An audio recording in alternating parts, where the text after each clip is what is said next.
मोहित और सीमा पति पत्नी थे। उनके जुड़वा बेटे थे जिनका नाम सोनू और मोनू था। दोनों जुड़वा होने के बावजूद उनके चेहरे, सोच और आदतें एक दूसरे से बिल्कुल अलग थी। एक रविवार की सुबह मोहित जल्दी उठे। उन्होंने देखा कि सोनू भी सुबह सुबह उठकर घर के बाहर सोफे पर बैठा पढ़ाई कर रहा है। मोहित ने पूछा, सोनू बेटा, आज इतनी सुबह उठकर पढ़ाई क्यों कर रहे हो? सोनू बोला, पापा, कल हिंदी का क्लास टेस्ट है और 2 दिन बाद अंग्रेजी का प्रोजेक्ट जमा करना है, इसलिए मैं सुबह से ही पढ़ाई कर रहा हूँ। तभी सीमा सोनू के लिए नाश्ता लेकर आई और बोली, देखिए, हमारा एक बेटा सोनू है जो सुबह जल्दी उठकर नहा धोकर पढ़ाई करता है, और दूसरा मोनू है जो सुबह उठते ही अपने दोस्तों के साथ बैट बॉल खेलने चला गया।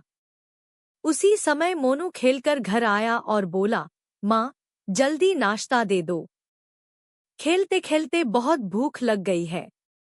सीमा ने कहा, पहले नहाओ, फिर नाश्ता मिलेगा। मोनू बोला, अरे माँ, छुट्टी के दिन भी चैन से नहीं रहने देती। पूरे दिन पढ़ाई कर लूंगा, पहले नाश्ता दे दो। तभी मोहित ने समझाया, बेटा, कल टेस्ट है, पहले उसकी तैयारी कर लो, खेल बाद में भी सकते हो। लेकिन मोनू बोला, पापा, अभी तो पूरा दिन पड़ा है, शाम को पढ़ लूंगा। मोहित ने कहा, जो लोग समय पर काम नहीं करते उन्हें बाद में पछताना पड़ता है। पढ़ाई, खाना, खेल, हर काम सही समय पर करना चाहिए, तभी जीवन में आगे बढ़ सकते हो। मैं शाम को लौटकर तुम दोनों से हिंदी के प्रश्नोत्तर सुनूंगा। इतना कहकर मोहित बाहर चले गए। कुछ देर बाद सोनू ने हिंदी की पूरी तैयारी कर ली और अंग्रेजी का प्रोजेक्ट भी बनाना शुरू कर दिया। दूसरी ओर मोनू पढ़ाई करने के बजाय टीवी देखने लगा। तभी उसके दोस्त उसे खेलने बुलाने आ गए। दोस्त बोले, मोनू, सब बाहर तुम्हारा इंतजार कर रहे हैं और तुम टीवी देख रहे हो। मोनू ने माँ से कहा, मैं दोस्तों के साथ खेलने जा रहा हूँ। सीमा ने पूछा, अगर खेलने चले जाओगे तो पढ़ाई कब करोगे? कम नंबर आए तो? मोनू बोला, शाम को पढ़ लूंगा, टेस्ट आज नहीं, कल है। नंबर अच्छे आए या बुरे, जो होगा देखा जाएगा। यह कहकर वह दोस्तों के साथ खेलने चला गया। शाम को जब मोहित घर लौटे तो उन्होंने देखा कि सोनू ने अपना अंग्रेजी का प्रोजेक्ट भी सुंदर तरीके से तैयार कर लिया है। मोहित ने पूछा, हिंदी की तैयारी भी हो गई? सोनू बोला, जी पापा, पूरी तैयारी हो गई है। मोहित ने पूछा, मोनू कहाँ है? इतने में मोनू हाथ में बैट लेकर घर आया। मोहित बोले, सुबह से बैट लेकर घूम रहे हो, लगता है न नहाए हो और न ही पढ़ाई की है। मोनू बोला, पापा, अभी तो शाम ही हुई है, मैं पढ़ लूंगा।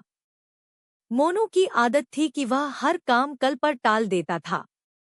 इसी कारण उसका कोई भी काम समय पर पूरा नहीं होता था। अगले दिन हिंदी के टेस्ट में सोनू के अच्छे अंक आए, जबकि मोनू को कम अंक मिलने पर मैडम ने डांटा। घर आने पर माँ ने भी उसे खूब समझाया, जरा शर्म करो मोनू, तुम्हारा भाई तुम्हारी ही उम्र का है, वह हर काम समय पर करता है और तुम हर काम टालते रहते हो, इसी वजह से हमेशा पीछे रह जाते हो। शाम को मोहित ने दोनों के टेस्ट के नंबर देखे। उन्होंने कहा, मोनू, मुझे तुमसे यही उम्मीद थी, इतने खराब नंबर। तुम तो कहते थे कि प्रोजेक्ट बाद में बना लूंगा। मोनू उदास होकर बोला, पापा, मेरी किस्मत ही खराब है।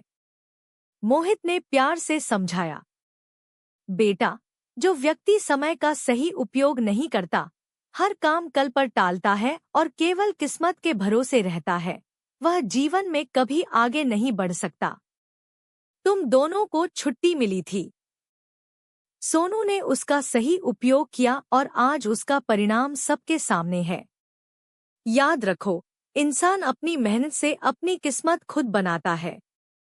इसलिए समय का सम्मान करो और उसका सही उपयोग करना सीखो। मुझे तुमसे बहुत उम्मीदें हैं।